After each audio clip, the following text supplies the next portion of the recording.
તો hey guys, good evening, જય માતાજી બધાને. આપણા એક મસ્ત મજાના નવા બ્લોગમાં તમારું બધાનું હાર્દિક હાર્દિક સ્વાગત કરું છું ગાઈઝ.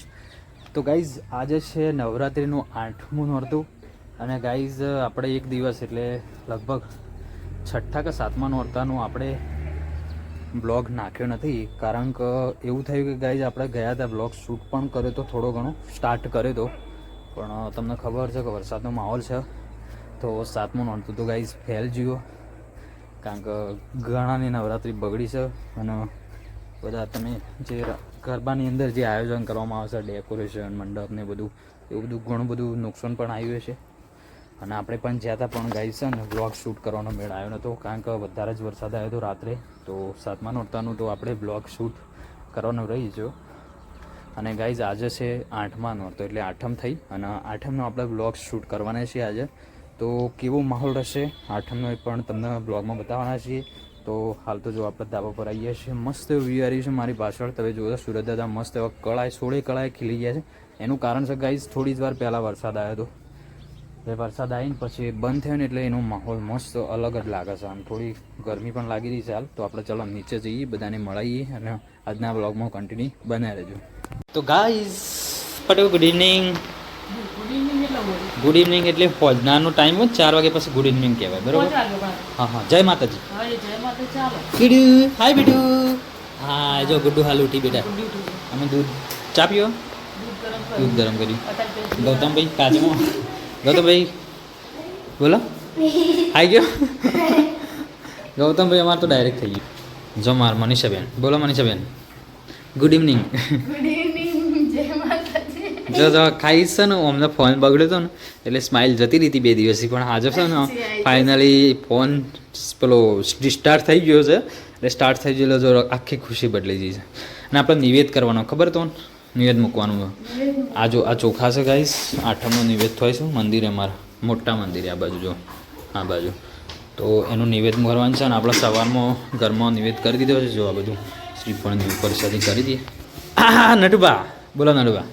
જય માતાજી. બરાબર, કેવું છે તબિયત પણ સારી છે ને? હા, આમાં નટુબા તો કમ્પ્લીટ જ હોય. જો ગાઈસ વાલજીભાઈ મારે, બોલો ભાઈ. જય માતાજી, ગુડ ઇવનિંગ. બોલો શું રહ્યું? હા મટી ના મટી? થોડું થોડું મટી એમ.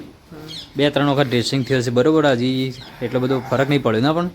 પણ વાર લાગશે એવું કીધું યાર. પેડો જો નટુબા અમારે.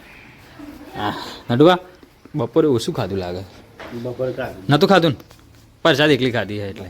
હા ગાઈસ ફાઇનલી જો આપણે આવી ગયા છીએ મંદિરે. અને આજે વરસાદનું વાતાવરણ છે એટલે વહેલા વહેલા આપણો છે ને લગભગ 6 વાગે નિવેદ કરવાનું તૈયારી ચાલુ છે આ બાજુ. ચલો આપણે પહેલાં નિવેદ કરવાનો છે તો ત્યાં જઈ આપી તમને બતાવીએ, બરાબર? જો મંદિર અને વ્યૂ તો જોરદાર આવી રહ્યો છે.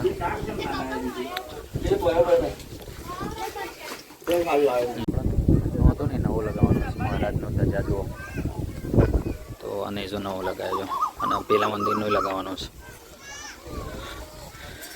જો ઉપરની વ્યૂ કાલે આવવા આવી અલગ આખો.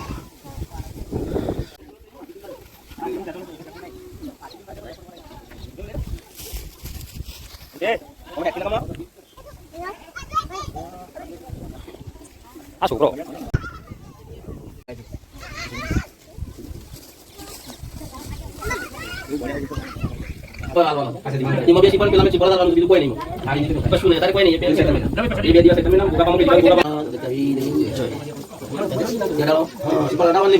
ફાઇનલી જો સોજે તો સાહેબ ગાઈસ ને વરસાદ આવ્યો હતો એટલે પછી શૂટિંગ કરવાનું મેળ નહોતો આવ્યો. અને આરતીનો ટાઈમ હતો એટલે આપણે આરતીમાં ગયા હતા. તો ફાઇનલી હવે જમી લીધું છે. જમી તો ગાઈ જો આ બાદ તમારું બચ્ચા પાર્ટી યાદ તો રીહોણી છે ના કહો તમે?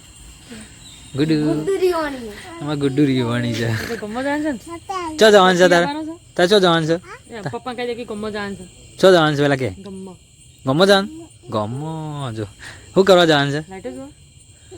હા તો ગાઈસ ફાઇનલી ગુડ્ડુ રીસોણી છે ને. આપણે નવરાત્રિનો એટલો બધો મૂડ નહોતો નહીં. એક દિવસ ગૌતમના ગુડ્ડુ બેને લઈને ગયા હતા, ખાલી લાઇટિંગ ડેકોરેશન બધા ઘેર લાવી દીધા હતા. ફાઇનલી આ તો તૈયારી કરી છે એટલે કોઈ તૈયારી તો નહીં, મૂડ વગરનું છે. ગાઈસ આજે રવિવાર ભરવા છે એટલે થાક પણ લાગ્યો છે. તો છોકરાને ખાલી ફરમાઈશ પૂરી કરીએ. ચલો ગાઈસ તો જઈએ, મળીએ પછી. તો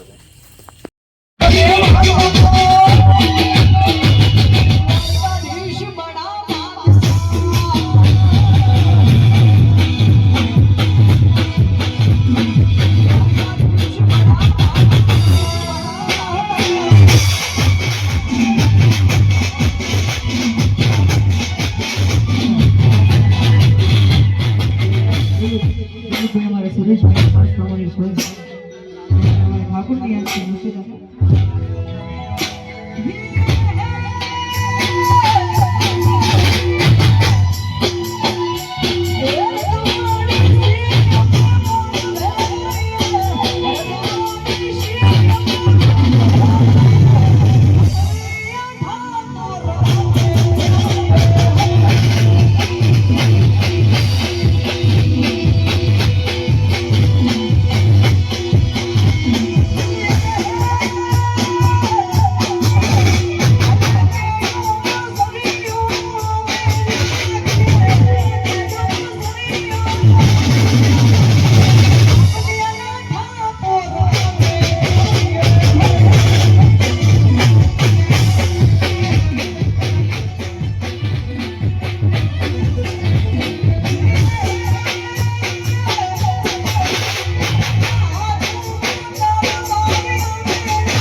Bye.